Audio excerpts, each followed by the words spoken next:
ఇది వచ్చేసి ఇసురాయి. అయితే ఇసురాయి అంటే అప్పుడు చిన్నగా ఉంటుండే, అది ఈజీగా ఇసురుకుంటుండే. ఇంత పెద్దగా ఉండేది, ఇంత హెవీది ఇప్పుడు ఎవరు ఇసురుతారని అనుకోవచ్చు. కాకపోతే ఇందులో స్పెషల్ ఏంటంటే మనకు ఇందులో చిన్న వేరింగ్ ఉంటుంది కాబట్టి ఈజీగా మామూలుగా ఒక మనిషి అంటే లోడ్ ఏం పడది.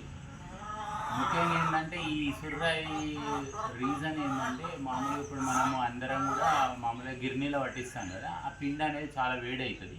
ఇందులో మాత్రం లో ఆర్పిఎం ఉంటుంది కాబట్టి స్పీడ్ తక్కువ తిరుగుతుంది కాబట్టి చక్కగా వస్తుంది. పిండి కూడా పోషక విలువలు ఉంటాయి. ఎప్పుడైతే ఒకసారి వేడి అవుతుందో మళ్ళీ వేడి అవుట్లో పోషకాలు పోతాయి కాబట్టి ఈ సుర్రాయి తీసుకోవడం జరిగింది. ముఖ్యంగా ఏంటంటే ఇది గాడు కూడా ఉంటుంది. మనం అప్పుడు బట్ట వేసుకొని కింద పట్టుకునే వాళ్ళం. ప్లస్ ఇది వచ్చేసి మనకు ఓపెన్ తీసుకొని మామూలుగా ఇందులో నుంచి పిండి తీసుకోవచ్చు. దీని విశేషం ఇదండి. కాబట్టి ఇది కూడా అందరూ మళ్ళీ ఇంట్రడ్యూస్ చేసుకోవాలి. ఎప్పుడైతే మనకు మిక్సీలు గిర్నీలు వచ్చిన తర్వాత శారీరక శ్రమ లేకపోవడం వల్ల హెల్త్ అనేది పాడైంది కాబట్టి ఇట్లా చేసుకోవచ్చు. ఒకసారి ఇసిరి చూపిస్తాను, చూడండి.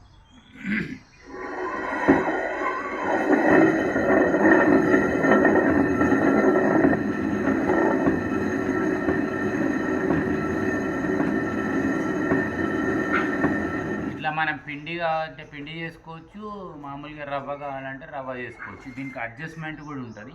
మనం ఎట్లా కావాలంటే అది అట్లా చేసుకోవచ్చు. ధన్యవాదాలండి. Thank you.